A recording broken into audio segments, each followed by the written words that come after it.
This is Unlocked. I'm your host, Madelyn Blair. Unlocked is about opening possibilities so that when you're hit with the unexpected, you've got some options that you can choose from so that you can move on. Now, today, I'm excited for two reasons. First of all, I'm excited because for the first time, if you are watching live streamed to YouTube, you're going to be able to put comments and questions in, and I'm going to be able to see them so that we can actually do a little interaction. I'm excited about that. It's taken me a long time to make that happen. And if I make a mistake, be kind to me because I'm still learning it as well. So that's really great news. The second thing is we're going to have an unbelievable person on who's going to be talking about teams. Now, you know, this show is normally talks about leaders and individuals and how they can nurture their resilience and prepare to take those decisions. But today we're going to be talking about how to make your team more resilient as well as effective. Now, I have to tell you that I have managed well over 600 projects in my career. No joking. And about 95% of them involved teams. Now, I've learned a lot about how to get teams to work together, adjust to unexpected things, and produce results. And it always seems to begin with mission and end objectives being clear. I remember one of the teams I ran where we worked together for about, I think it was a full year, exploring a major issue in a large organization. The issue was very complex, and it required very careful handling from start to finish. So I needed for everybody to be on the same page. So I began by asking them to define what they thought the main result of the work should be. And, what would success look like? And we talked about that and came to a real consensus. This is what we're going for. But then I asked them another question. I said, now, if you could achieve a personal goal as we do this work, what would it be? Well, they were surprised to get the question, but hey, this group was up to it. And they began to say, this is what I'd like to do. One person wanted to just learn about the topic a little bit more in deeper depth, that kind of thing. Others were more specific. Well, in the end, it turned out that all of what they wanted to do personally, was not in conflict with each other, nor was it in conflict with the main objective of the team. So I said, look, let's do it. Let's achieve our mission for the team and also help each other achieve our personal goals. Well, it was just 2 steps before jumping into the project work itself. And as they delved into I want to call it the real work, but it was the work of the project, the team became more and more effective. That project came in on time, on budget, and the client was delighted. I can tell you, I was doing cartwheels. Well, if I could do them, I would have done cartwheels. Then we looked internally to the project, and we realized that everyone had also achieved their individual goals. Simple guides, amazing results. Today, we're going to challenge this simple approach for the times when we must work with teams who maybe aren't quite so attuned. Well, I want to introduce you to our guest as soon as I can get my cursor back over onto this screen. And my guest today is Mark Samuel. He's the author of Reimagining Teams, a great book. I mean, it is a great book that will open your eyes to see teams from an entirely new perspective. You've got, 30 years of experience in the business world, Mark? Actually, more like 35, but who's counting? Well, I have read your book, Mark, and even after managing so many teams that I have done, as I have done, I really loved it because I learned some things. So welcome to Unlocked. Well, thank you so much for having me on, Madelyn. And I absolutely loved your introduction about teams because you actually just taught me something. I loved your approach of asking every individual what they want to get from this project as well. That's brilliant. I'm honestly, that is a great question to start Wow. off a team in addition to the purpose. And I'm really glad that you define the purpose first and then ask the individuals, because it's the right order of things. And to me, that was a very elegant process. And, intention is so important. And you know this. Yes. Yes. It's all about intention because we don't do it alone. And it's us, it's the people we work with, it's the universe helping us all at the same time. But if there's not a clear intention, there's not a way to provide that same level of support. And that to me was brilliant on your part. Well, thank you, Mark. Wow. Yeah, what I loved it. Affirmation. Well, I have to ask you to do this, if you don't mind. In the beginning of your book, you have this wonderful story, and it really sets the tone. So would you mind sharing that with our audience? Well, that's interesting because I'm just going to be open with you. It's like I have almost no memory when it comes to my books. It's like I write it, I'm present with it. If you told me what the story was about, I'm sure I could connect with it. But I honestly don't know what the story is. Like I don't embody my books in that kind of way. It's a very almost what I would say of a transformational process for me when I'm writing a book in terms of how the information comes in. So I'm sorry. No. I think this is fascinating. I think that people who are talking with authors always assume you know everything in your book.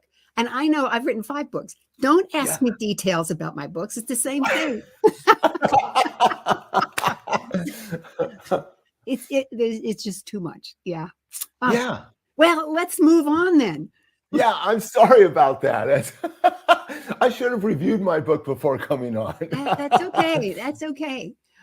Well, let's begin though, because this I know you can answer, because we often talk about teams and we often talk about it in terms of the role of the leader. So who is the leader? Well, tell me about that. Talk about it from your perspective. Well, I'll tell you what, this is a very interesting question because in general, there's what I would call multiple leadership roles within a team.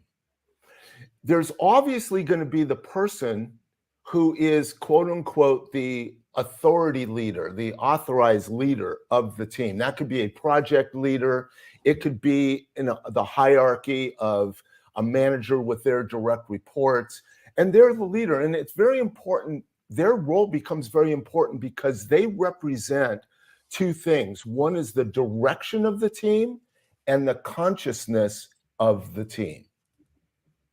So whatever attitude and whatever mindset they have about the team becomes the style of the team because they're sort of dictating that. And they also represent the North Star, if you will. Like, where are we headed as a team?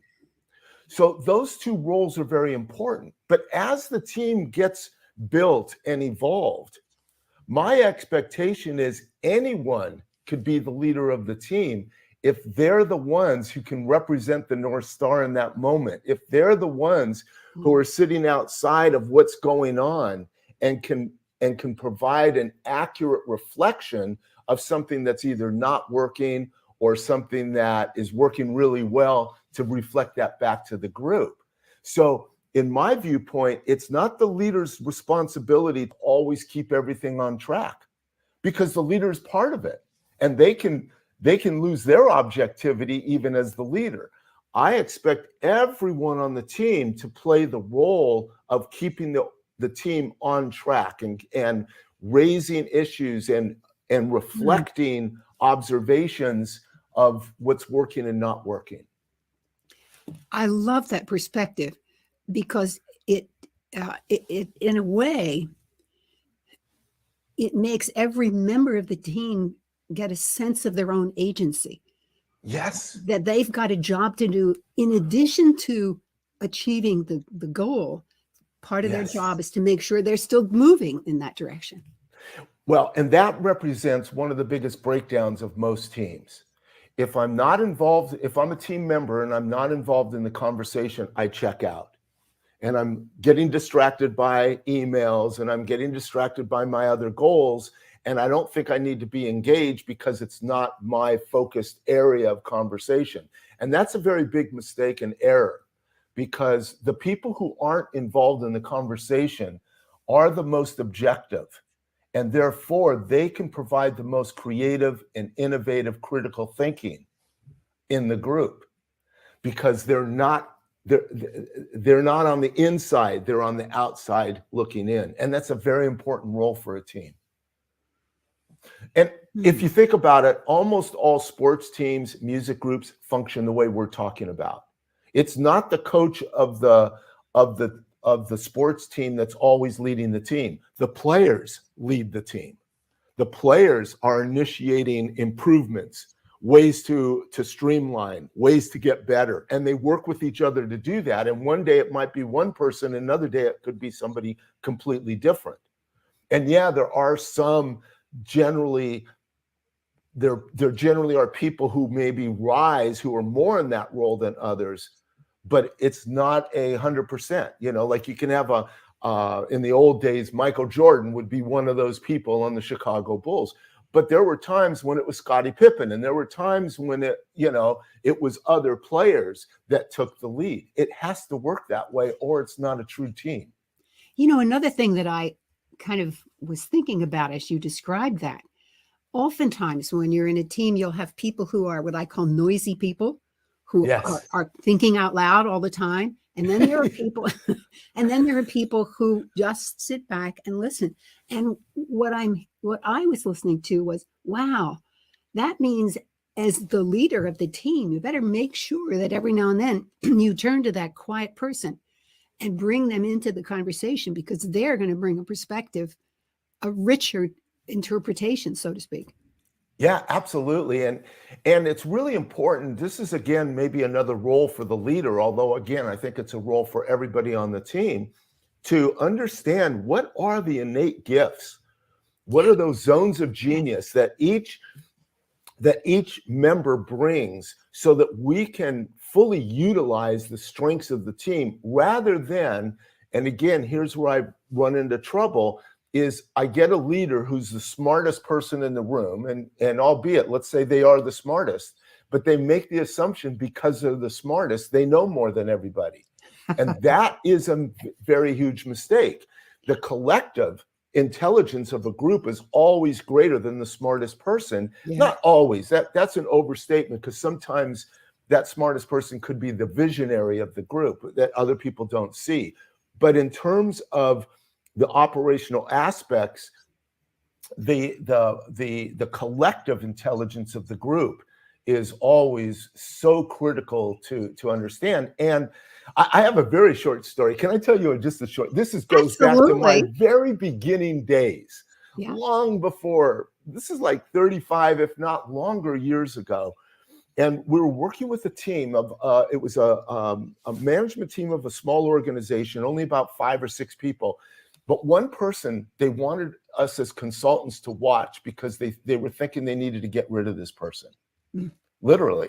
This was his last thing. And we gave them a puzzle that they couldn't communicate, so they couldn't talk, but they all had to participate to solve the puzzle. And it was so funny because it was a timed puzzle. They had 3 minutes. So they're not getting it at all. And the CEO, after 2 minutes, takes all the pieces of the puzzle and puts it in front of himself to solve by himself, which was it was such a great metaphor for what happens when they get stressed. He takes over, he takes the dominion, and everybody is forgotten. Now, the guy that they wanted to get rid of, he didn't participate at all. Everybody is trying to solve it, and he is standing back, literally not participating until 15 seconds before the end. And he comes over, walks over, puts the pieces together and solves the puzzle. And that was such a great awareness for understanding what is everybody's different style and innate gifts. Wow. He was an analytic. Everybody else was gregarious. So he never fit in with the group. But being the analytic, he could figure and sort things and find patterns that would allow them to actually improve their operation. They just didn't know that and were ready to fire this person. Oh, that is a great story. It's a great story. You know, when I had the luxury, I would always hire as one of the members of the team an artist, a practicing artist. And I want to tell you, people would say, well, why are you doing this, Madelyn? I said, just wait. And it's like you're this person who was the analytic. He just thought so differently that he would ask a question, just a question, and it would just open things up. Open things up. Exactly. That was brilliant. I want to work with you more. Oh my gosh. We would be dangerous. We would be dangerous. Well, when I read your book, I'm thinking not dissimilar. Well, you know, this reminds me, though, a friend of mine who actually has been on the show a couple of times, he's even co-hosted with me a couple of times, Ed Hoffman. He used to be the chief knowledge officer at NASA. Wow. And I asked him one time, I said, okay, I know you work with a lot of big projects. I said, you know, you wanted them to be creative and moving forward, et cetera. How did you know when things were working right? And he said, they're noisy because they're talking all the time. And I'm curious, is this your experience with teams as well? Or is there something else you look for? Well, I mean, there are many things that we look for, but first of all, on just a visceral, absolutely. The more participation, the more people are involved, the more people are interacting, the more that it exchanges what I'll call fairly evenly around the room, not evenly in a structured or prescriptive way, but just naturally even. As natural as we're going back and forth now, except with multiple people, that is when teams feel awesome and the time goes by fast and we love being part of it. And what we don't want in a team is a team that is so prescriptive. It's okay, now you talk, now you talk, now you talk. You know, the status updates, the information sharing, the presentations that we all yawn at, you know, and it's no. Teams are, when you really think about what is the real purpose of a team, besides taking actions to move forward, the real purpose of a team is surfacing and solving problems and obstacles that prevent success. Oh, I because love that. Everybody can do their part. The only reason they can't and they all want to do their part. No one wants to let a team member down or the team down. But we run into obstacles and then we're sort of expected to solve it on our own when it's not a lone problem. It is a collective problem. Like you would never see a sports team or a music group do that. Even if it's one person having a problem, everybody is there to help that one person solve it. Nice. And we just don't think that way in an organization. And we could learn so much by watching just how do sports teams, music groups, dance companies, it doesn't matter. Any performing art where you don't get a second chance because you're live in front of an audience. Right. So it has to be perfect. And everyone knows it's not going to be perfect. And we all help each other out. That's the different mindset. You know, this reminds me of something you did talk about in your book. It has to do with the fact that the team has to learn and become this way with the work itself. In other words, you can't talk about it over here.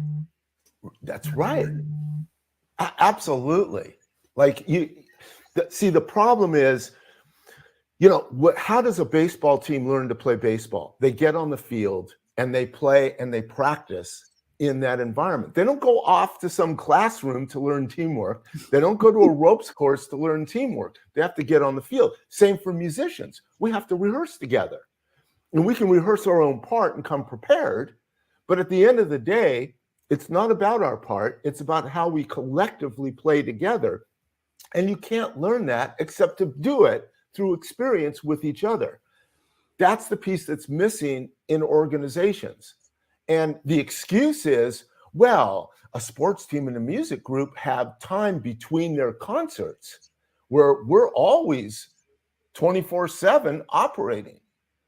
So we have customers. We can't take the time off. I said, wait a minute, you're already taking the time off in every meeting. Yes. Because during your meeting, you're not serving the customer. But the question is, how are you using that time? Yeah. And right now you use the time for sharing information and status updates and tracking metrics, when really the most important thing you could be doing is practicing your execution, solving problems, making decisions that free people up to be successful. That's what needs to be done. I love that.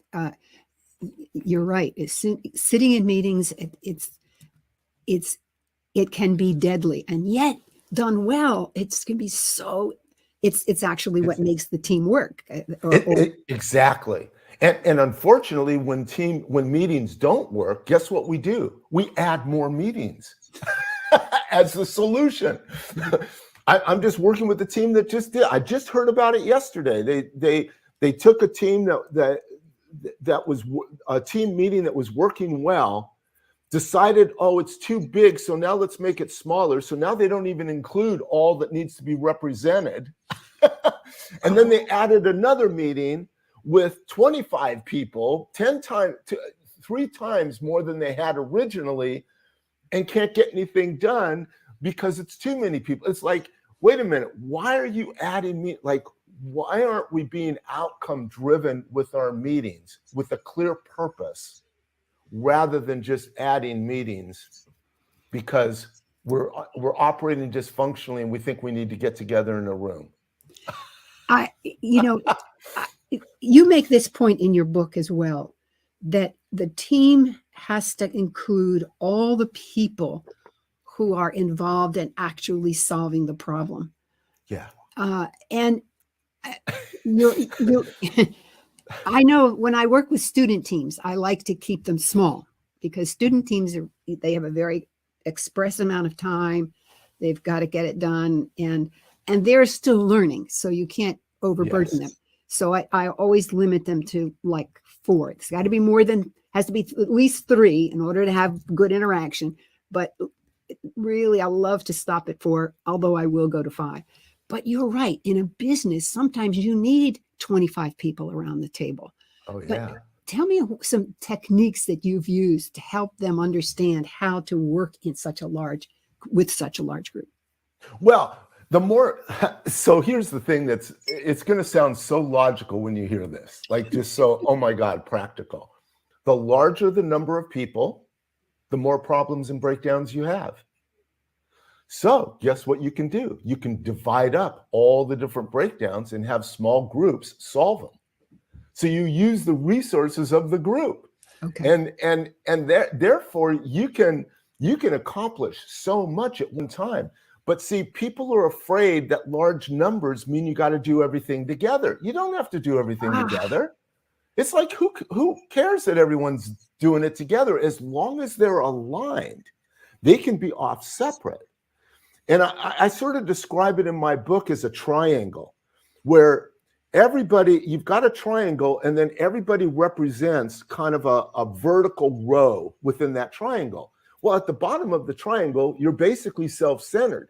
At the top of the triangle, you can't tell the difference between one person and the next or one group and the next if it's multiple functions. You're at the top of the triangle. That's where you want alignment. So the problem is most people are operating at the bottom of the triangle, trying to convince the top that their way is the best. Rather than let's everybody function at the top of the triangle and then translate that to what we're doing down here. And what you have is everybody working separately and all coming into alignment automatically because the consciousness was at the top. And we literally prove this with groups that in creating a picture of success, like a vision statement, but very detailed, we always separate the group into 3 groups, like the team. So I don't care whether it's 25 people, great, we have 3 groups of 7 or 8. We've worked with 50 people, and it's 3 groups of 15 to 20. It doesn't matter. They each create their own paragraph. But and they don't get a chance to listen to the other paragraphs. When we bring them all together and we read it from one paragraph to the next, everyone comes away with the same aha experience. It sounded like one person wrote it. Ah, fantastic. Because the alignment was at the top of the triangle. Yeah. Yes, and that's where we want teams to get to first, is how do you get the alignment first rather than the self-centeredness and protection first? Then we can accomplish a lot. We've literally worked in one major change effort of an a 2,000-person IT organization in Europe. They needed to centralize from being decentralized.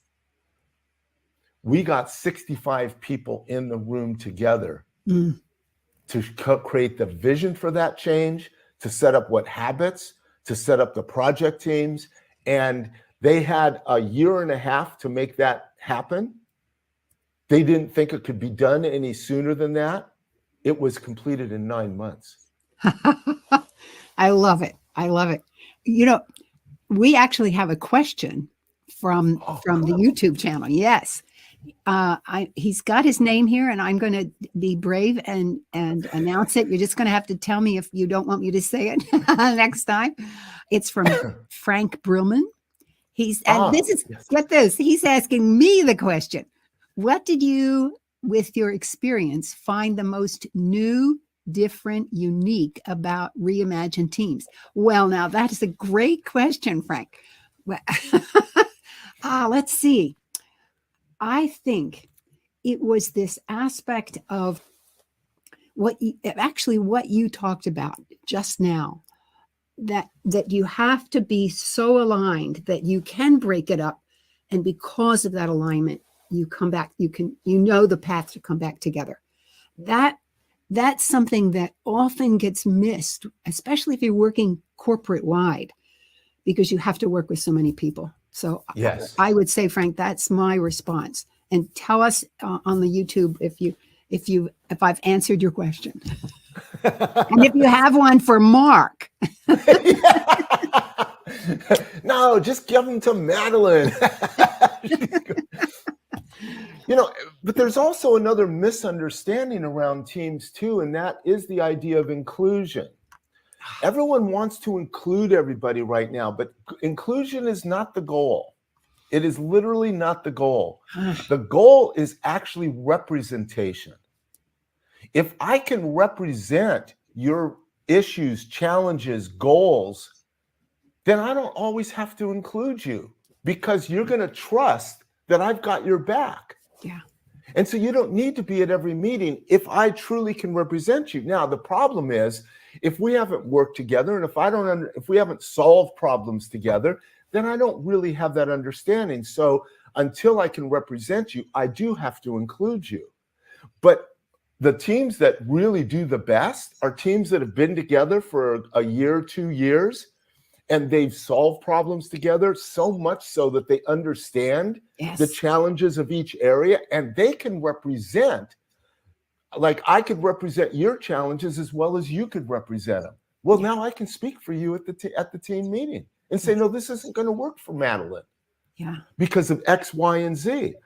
What you want to talk about, speeding up decision-making, speeding up, taking action. It literally, teams can go so fast because we've got the representation down. That also increases trust. It also increases support. And I never pretend to know what I don't know. So if I don't know, I'm going to ask you, and that avenue is already open, but it's already in context for me to understand without having to go through major explanation. Everything speeds up. Like literally, we see organizations accomplish 3-4 times the amount of projects and goals without adding any burnout. Mm. This is without any burnout. Wow, that is a major statement. And by the way, Frank says I apparently answered his question. Okay, great. He says, super. Uh, I keep thinking of teams that I wasn't necessarily running, but have been a part of. And this has given me some great, what should I say, articulation, a way to help the people who are running that team that they can do it a different way. Because right now, one of the teams I'm working on insists that everything be done collaboratively. Right. Well, I don't disagree that it should be collaborative, but Right. you can't get, 100 people to collaborate in one setting together. And this is Right. given, and I love the fact that it's representation. Can I It's represent you? representation. Yeah, and it's a game of leverage. I mean, leadership is about leverage. You've got to leverage resources, you've got to leverage priorities, you've got to leverage, the kinds of problems you're going to tackle. It's all about priority and leverage, and not trying to make everything equal. And so you've got to leverage your team as well. And that's why it's important to know, do we understand all the different functions represented? Do we understand the innate gifts of each person that's representing that function? Do we clearly start with an alignment so that we're all on the same page working towards that? That is all about leverage. And you can accomplish quite a bit in a short period of time if you really are thinking leverage rather than equality or decision by consensus, which I've never liked. It's like, No. Okay, sometimes yes, and it's great when you've got it. But honestly, if everyone agrees on a decision, that doesn't mean it's a good decision either. Oh, well, now we have a new question, but this one's for you, Mark. Okay.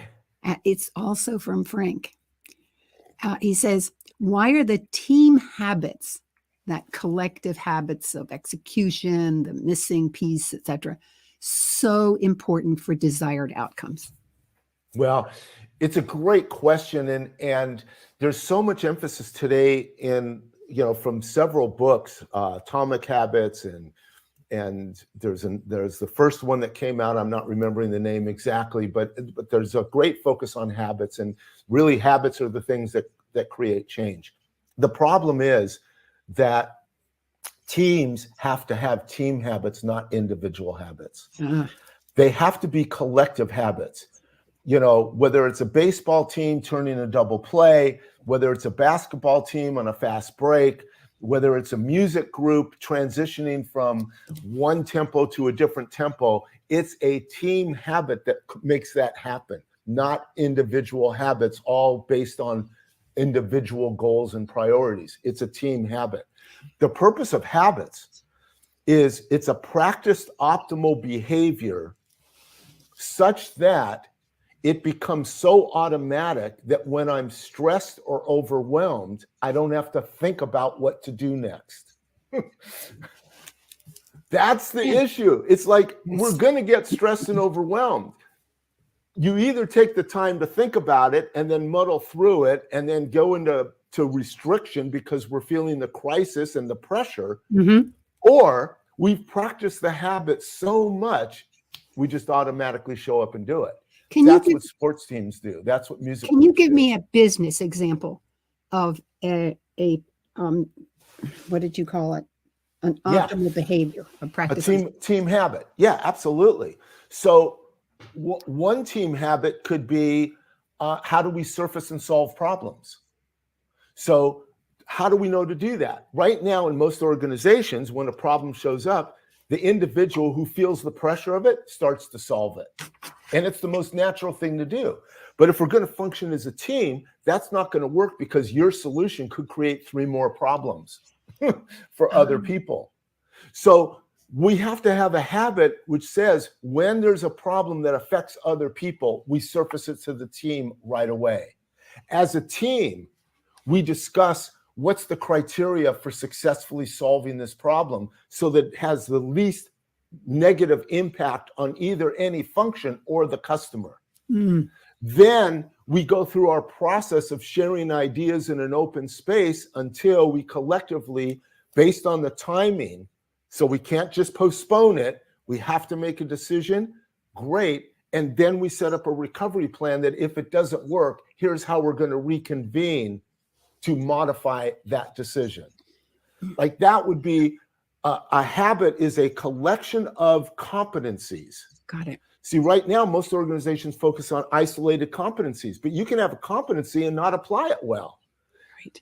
What a habit is it's a group saying based on our constraints. So not based on philosophy, not based on reading anybody's book, including mine, based on the constraints of our reality, what is the most optimal way for us to make the best decision possible, getting as much of the information as possible and doing it in the most timely way. Great. That becomes the habit. Now let's all practice it and do it. And let's do it to the point that when we're pressured, we just know to do that. Yeah. It does something else, though. The one that you mentioned or described. It also helps people feel more, what's the right word? Confident to express an interest or an issue, knowing that failure is not individual either. It's team. Exactly. Oh, it breeds confidence. It also breeds an understanding of expectation. Like how often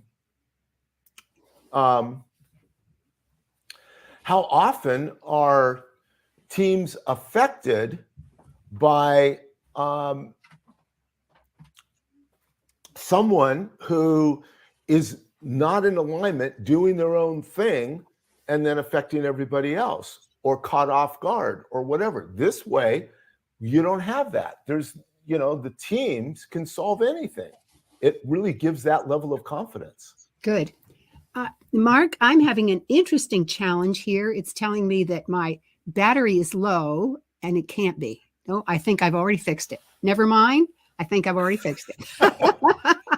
But speaking of fixing things, how about, you had something more to say. Sorry. Well, and I was just going to mention because things do happen like what just happened for you.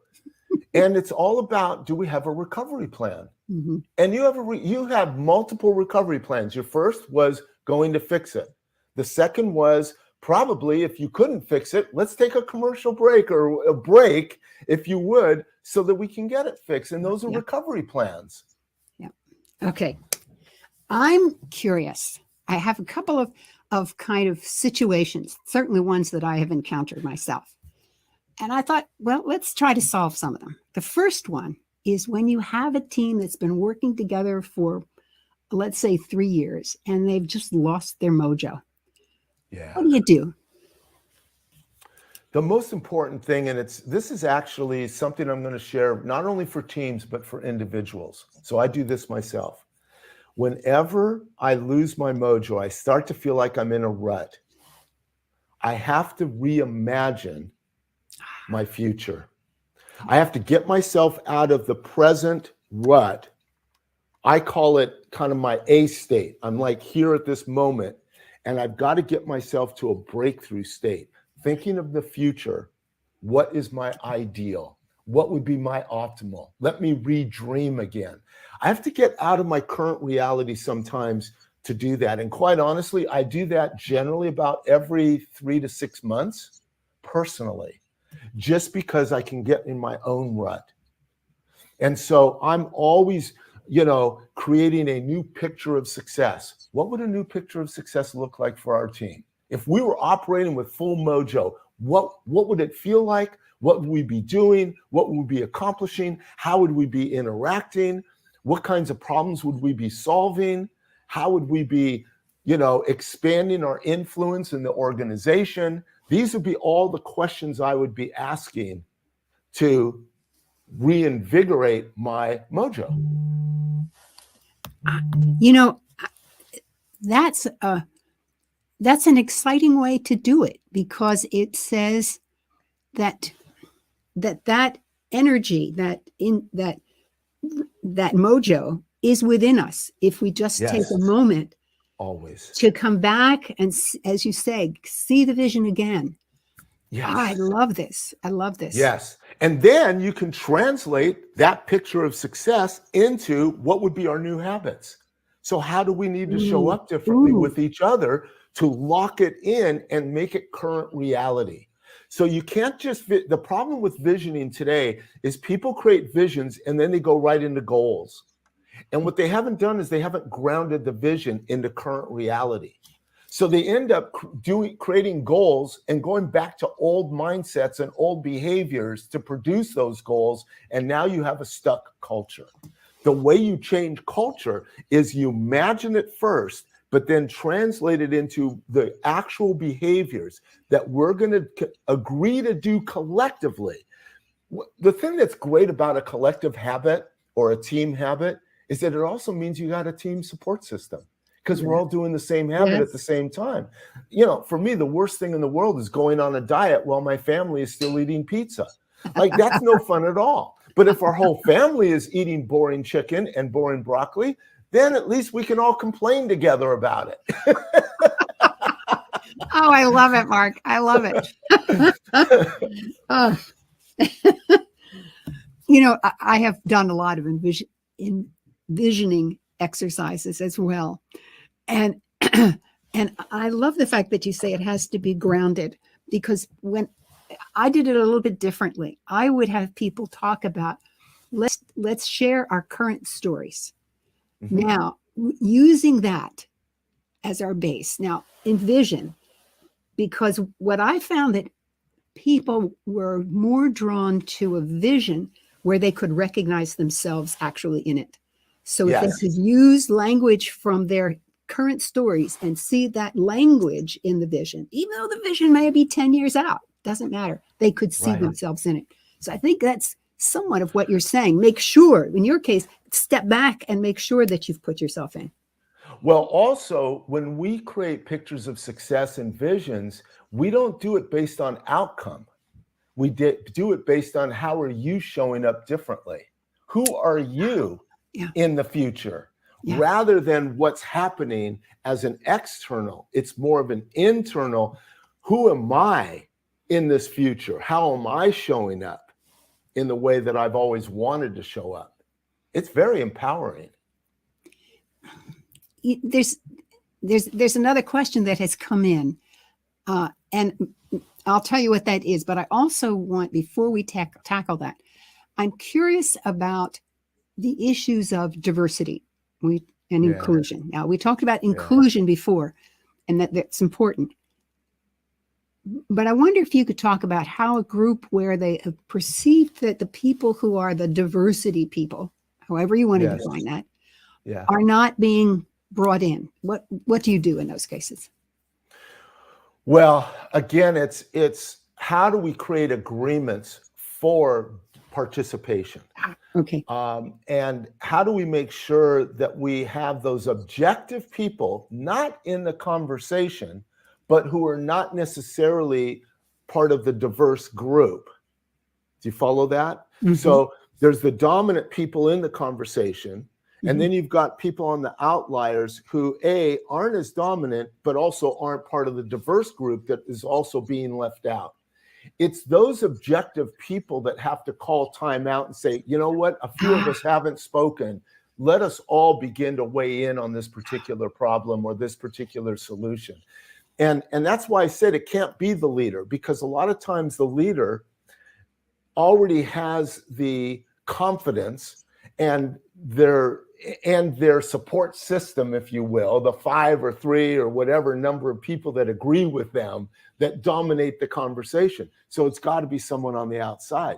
But you have to have an agreement to make that safe. Otherwise, it's never going to feel safe for someone to just interrupt or to call timeout or whatever. You've got to say, no, as an intention for how we're going to communicate within our team, we want to represent all diverse ideas. And again, it's less about inclusion. It's more about representation. Yeah. Have you Yes. represented? Yes. Have we represented the impact on multiple perspectives? And that's really the job of the people who are objectively not part of the conversation. So they're not as wrapped up in it, that can sit back and say, you know what? You guys have been doing all the talking for 5 minutes. Yeah. Let's give someone else a chance. Yep. I love this because it goes back to what we said at the very beginning about everybody has to feel their agency and that Yes. they have a responsibility. Ah, beautiful. And this becomes a habit for the team. Yeah. See, again, this is a practiced habit, because once you get into the rhythm of doing it, it's not going to feel odd or weird or anything. It's just going to be normal. And anyone does it at any time. Yeah. Well, we have this one question still standing. Okay. And this is for you. How come that your teams, Mark, are so fast in achieving success? How do you use speed in your work? Yeah, there's three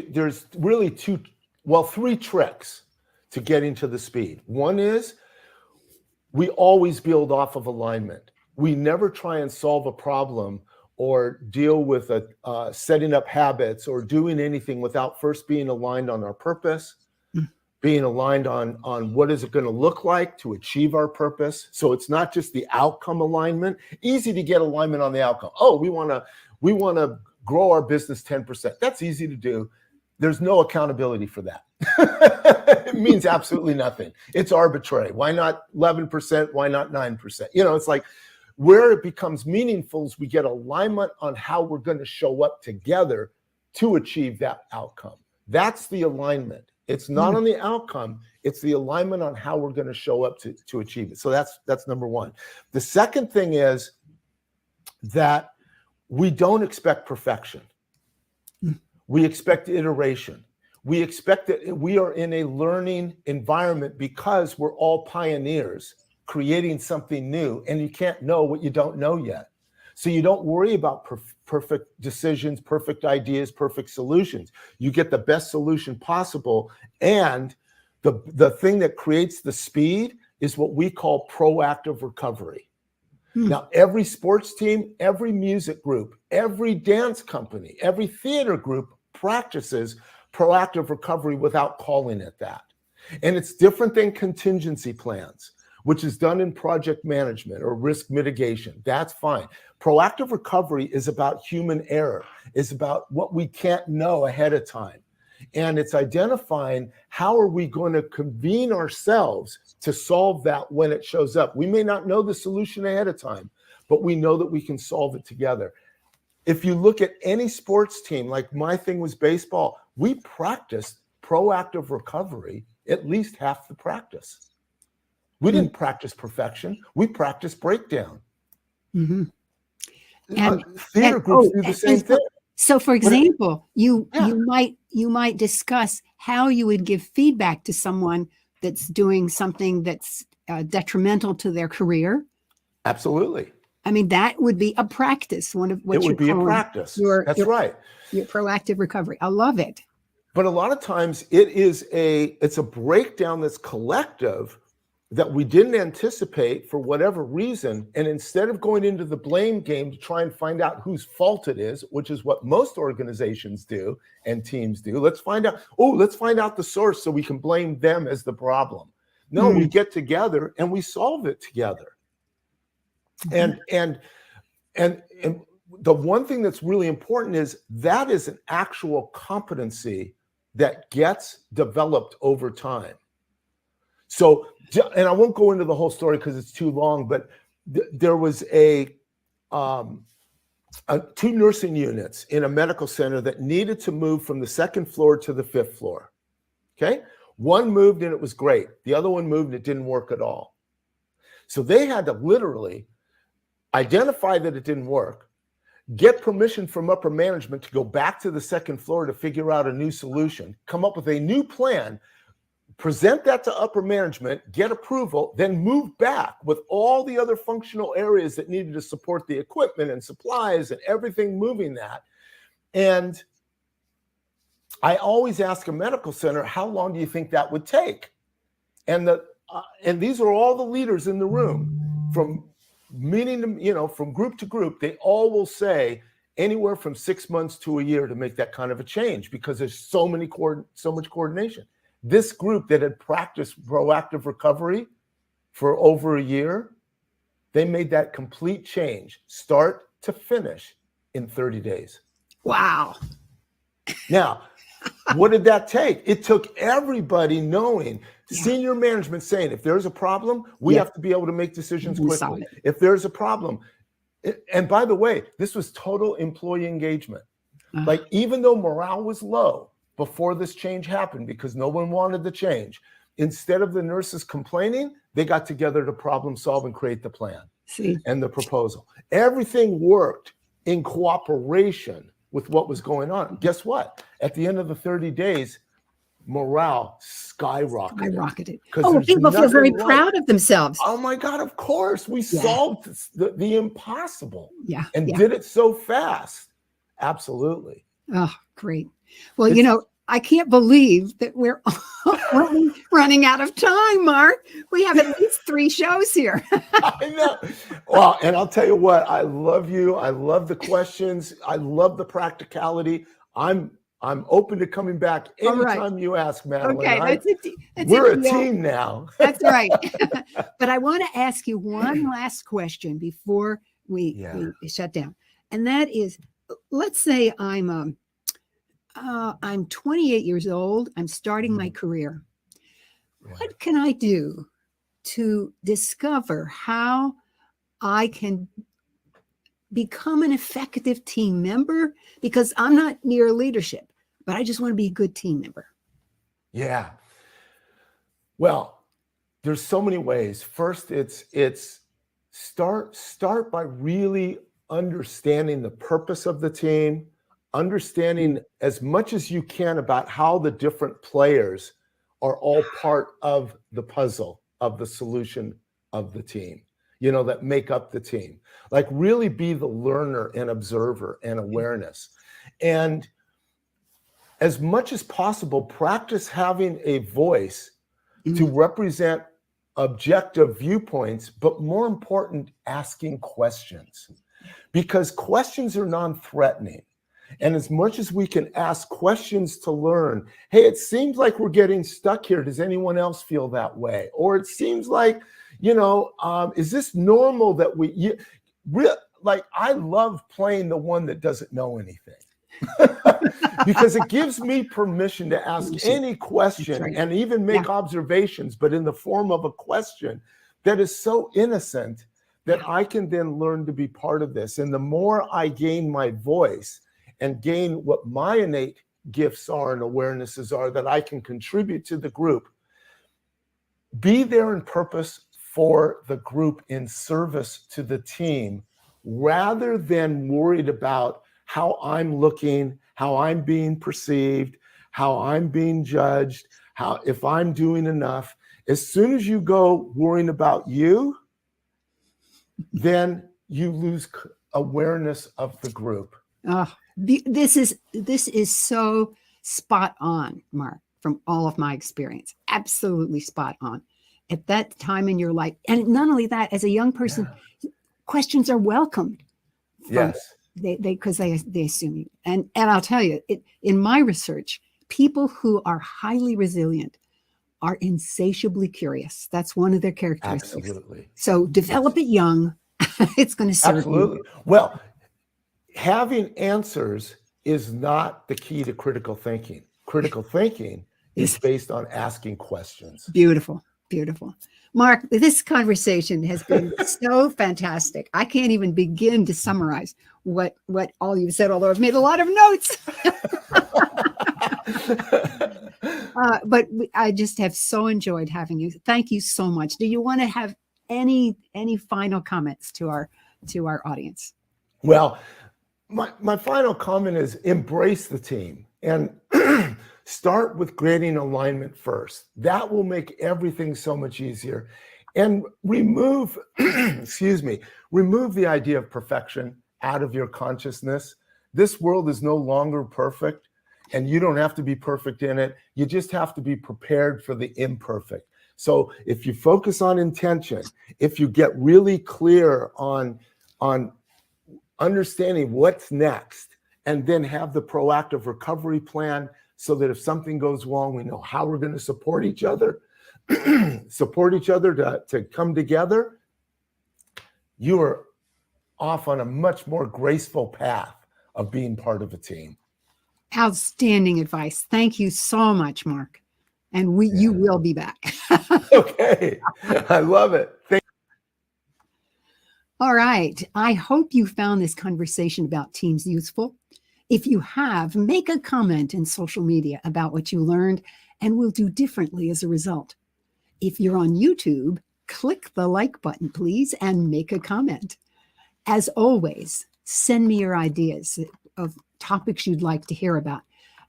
It's a perfect opportunity if you're on YouTube to put your comments right there. I'll capture them. Otherwise, write to me at madelyn@madelynblair.com. You can read it right on the screen.